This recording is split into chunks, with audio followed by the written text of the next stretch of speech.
کراچی میں آئی چندری گڑھ روڈ پر واقع تجارتی عمارت ٹیکنو سٹی میں لگنے والی آگ پر 7 گھنٹے کی جدوجہد کے بعد قابو پا لیا گیا ہے۔ آگ بجھانے میں فائر بریگیڈ، پاک بحریہ اور دیگر اداروں کی 10 گاڑیوں نے حصہ لیا۔ آگ کے باعث 5 گاڑیاں جل کر خاکسار ہو گئیں۔ ریسکیو حکام کے مطابق آگ لگنے کے بعد عمارت میں دھواں بھر گیا، جس کی وجہ سے مشکلات کا سامنا کرنا پڑا۔ عمارت کا جنریٹر روم بھی آگ کا نشانہ بنا۔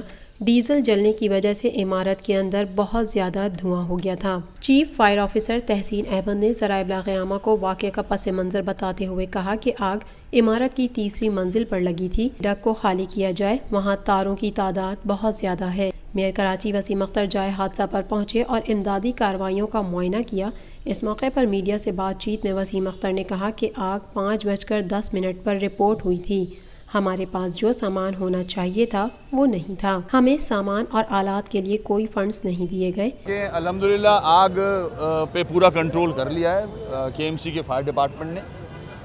یہ تقریباً 5:10 پہ 5:10 پہ ہمیں رپورٹ ہوا تھا اور 5:11 پہ ہماری وہاں سے روانگی میں آپ کو بتا رہا ہوں۔ بالکل یہ درست بات ہے کہ ریسکیو کے لیے ہمارے پاس جو ایکوپمنٹ ہونا چاہیے KMC کے پاس وہ نہیں ہے۔ بارہا لکھ کے دیا فیڈرل گورنمنٹ کو بھی، پروونشل گورنمنٹ کو بھی کہ فائر بریگیڈ ڈپارٹمنٹ کو ایکوپمنٹ کی ضرورت ہے، مگر آج تک فائر بریگیڈ ڈپارٹمنٹ کو کوئی ایکوپمنٹ کے لیے نہ فنڈز دیے گئے ہیں، نہ ایکوپمنٹ خرید کے دیا گیا ہے۔ میئر کراچی نے کہا کہ 40 لوگوں کو ریسکیو کیا گیا۔ امدادی کارکنوں کو شاباش دیتے ہوئے انہوں نے کہا کہ احتیاطی تدابیر بھی کی جانی چاہیے۔ ہمارے ریسکیو ڈپارٹمنٹ کے لوگوں نے 40 لوگوں کو ریسکیو کیا بلڈنگ سے۔ اب تجارتی لوگوں کے اوپر ذمہ داری عائد ہوتی ہے کہ جو بلڈنگز میں تجارت کر رہے ہیں بیٹھ کے۔ انہوں نے کہا کہ بلند عمارتیں تعمیر کی گئی ہیں، ان میں حفاظتی انتظامات بھی خاطر خواہ ہونے چاہیے، جو کہ نہیں ہے۔ عمارت میں کوئی فائر ایگزٹ نہیں، عمارت بنانے والے خود بھی سوچیں۔ 12-13 فلور کی بلڈنگیں بنا تو لیتے ہیں مگر فائر ایگزٹ کوئی نہیں ہے۔ اس میں فائر ایگزٹ ہونا چاہیے۔ Building control authority Sindh government کی یہ غلطیاں ہیں ساری کہ آپ کیسے NOC دے دیتے ہو، کیسے پرمیشن دے دیتے ہو وداؤٹ فائر ایگزٹ۔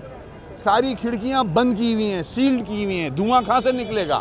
تو یہ ان کی بھی ذمہ داری ہے، عوام کی بھی ذمہ داری ہے جو یہاں کاروبار کر رہے ہیں، جو مخیر حضرات ہیں۔ جو ابھی مجھے معلومات دی گئی ہیں کہ صبح کوئی 5-5:30 بجے کے قریب بیسمنٹ میں یہ آگ لگی تھی۔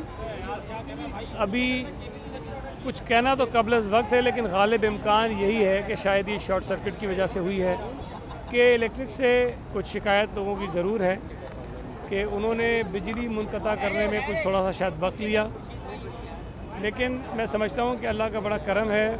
جو سب سے اچھی بات ابھی تک ہمیں پتہ چلی ہے کہ کوئی کیجویلٹی ایسی نہیں ہے۔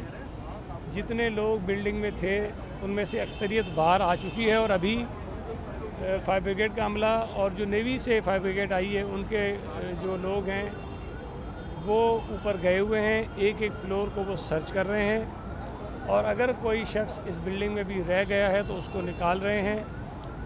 اور دھواں کافی ابھی ہے کچھ فلورز پہ بھرا ہوا، اس دھوئیں کو خارج کرنے کا سلسلہ انہوں نے شروع کر دیا ہے۔ تو میں سمجھتا ہوں کہ مجموعی طور پر تو یہ اچھا عمل ہے کہ کوئی جانی نقصان نہیں ہوا۔